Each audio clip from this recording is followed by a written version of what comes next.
So I recently attended a Great Wall immersion event, and I had two very interesting vehicles here. They had the Big Dog and the Tank 300, and I've got separate videos on them as well. But this one is about their Ute offering. Now you may think that that is the Steed. This is a Great Wall Steed here, and in 2017 I drove that and a Haval H9 across the Simpson Desert, stock standard, so I'm pretty familiar with the previous model. But what we're talking about now is the Great Wall Ute. And when I say Ute, that's actually what it's named. Its name is Ute. It's not, a Great Wall Ute, it's capital U, that's its actual name. Now, I didn't get a lot of time with the vehicle. We just did a really basic off-road course that was very short, so this isn't a full road test, but there are two things I can tell you about. One, I did a back-to-back comparison of off-road capability against my Ranger as a benchmark, and secondly, I've had a look at the towing specifications, so we're just going to go into those two primarily on this video. Now, what we also will take a brief look at is a summary of what the vehicle basically is, and that's size-wise, it's pretty much the same length as the Ranger, whereas the Steed was quite a bit smaller. It's only available as a four-wheel drive dual cab, the most popular type of Ute these days. And the engine, 120 kilowatts, 400 newton meters, that's actually probably down a little bit on power and torque compared to the average, but it is a slightly lighter vehicle than some of the others, and it does have an 8-speed auto, so that does redress the balance somewhat. Now, unusually it has a torque on demand system, so it actually is all-wheel drive, whereas pretty much every other Ute, notable exception being the Triton and the Amarok, they're all-wheel drives. The rest of them, Ranger, D-Max, etc., are part-time four-wheel drive, so that is a bit of differentiator there. It does have low range, does have a rear differential lock. It actually does have rear disc brakes, which is very unusual in this segment, but it still has a leaf-sprung rear end, and the front is, as per usual, coil-sprung and independent. Now, also unusual is there's a 7-year unlimited warranty, which I think is just about the best on the market. So that's really quite an amazing statement from Great Wall, confidence in their product. And pricing is also really sharp. The base model starts at 34,000 and the top model is 40,000 drive away. You do get a fair amount of value for that.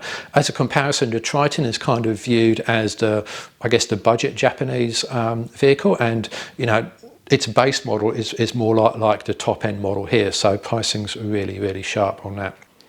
So part of the reason for the event was to evaluate the changes to the Great Wall Ute since its October 2020 launch, and the main change was an increase in throttle responsiveness, which was apparently criticised for being a little bit too doughy and soft. I don't know, I didn't drive the original Ute and there wasn't a vehicle there to do a back-to-back test on, but here's the data that says that it's a bit more responsive to the throttle, no extra power, just responsiveness. Now the interesting thing is Great Wall's approach to all of this. So this is what they call the traditional approach here, which is you do a launch, you wait 12, 24 months thereabouts, then you bring out a facelift and off you go again. Their way of doing it is changing from they do a launch and then they get media feedback pretty much immediately, then they roll that in, have another test drive, another optimization, etc., and then that culminates in a refresh there. So kind of two thoughts about this. One is I really like the continual optimization, which is great. I like the real world feedback, which is good. On the other hand, you've got to think, well, hang on, shouldn't some of this development actually be done by the company as opposed to relying on the end users? So we'll see how that plays out, but always good to see a bit of innovation in there, particularly when it involves real world feedback as well. Okay, so let's run through some towing. So we've got our Great Wall Ute here, and we've got a 3-ton trailer here, and that is the maximum tow capacity of the Ute. So the maths and the statistics are as follows. The tare weight is 2,100 kilograms. GWM max it can weigh is 3,150. If you're not sure what these weights mean, I do have another video explaining it all in great detail. Payload is 21,050, which is the difference between the maximum it can weigh and the tare weight. And the maximum brake tow, as I said, is 3,000 kilograms. Okay, and in the GCM, gross combined mass, the maximum both of those together can weigh is 5,545 kilograms. So here's the mass then. So we take our 3,000 kilogram trailer and we subtract off that off the GCM 5545, that gives us 2545, and that is the maximum this vehicle here can weigh. Now out of that's 445 kilograms worth of payload there.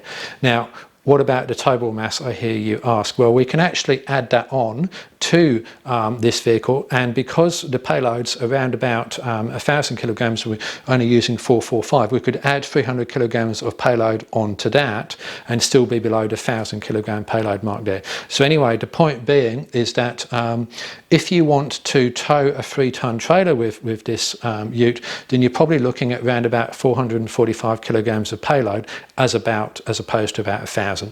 So that means it probably shouldn't be rated at 3,000, but then again, this sort of overrating is by no means unique to Great Wall. Every ute manufacturer seems to do it, and I've been writing on this topic I think for 7 or 8 years, one of the first articles to come out on it. So let's take a look at the alternate scenario, which is we're going to load the vehicle up to GWM, then tow the heaviest trailer we can. So the figures there are the same as before: tear, GWM, payload, max brake, tow, GCM. That hasn't changed. What has changed is the maths. What we do there, we take the GCM of 5545, subtract the maximum GVM from it, and that brings 2695, which is the maximum trailer weight there. Now, one point to note here: when this vehicle is at its GVM of 3150 kilograms, that has to include the tow ball mass. So you can't use your full 1050 kilogram of payload by putting stuff in the vehicle. You've got to put maybe 700 kilograms worth of stuff in the vehicle if you've got a 300 kilogram tow ball mass, but still the 700 of payload plus 300 of TBM equates to it being loaded to GVM, so that's why it can only go to 26995. Basically, this vehicle is limited in towing capability by its GCM, its gross combined mass, which is not unusual at all. Pretty much every year on the market is. I would be probably looking to tow maybe 2.5 tons with this vehicle as opposed to 3 tons. What I'm going to show you now is the ute climbing over this not too steep but very rutted and quite slippery cross axle there, and I've also got my Ranger PX, which I'm going to use as a benchmark. I'm going to deliberately take different lines, use different traction systems, and just see what the vehicle can do. So I'm deliberately choosing a poor line here to get the vehicle cross-axled and driving up very slowly. Now the front right wheel is now on a ledge, and as you can see, front left and rear right are just spinning. I'm testing the brake traction control here, and it's not enough to pull the vehicle forwards because the right, front and rear left would have traction. So now what I do is I engage the rear locker, which disengages the traction control on the front axle, unfortunately, and that slews the car round to the side because there's really no drive going to the front. Here's a similar line taken from a front view, and again I've put that right wheel where it can't get over the ledge, engage the locker, and that slews the car around to the right as both rear wheels lose traction and the front left wheel just spins uselessly.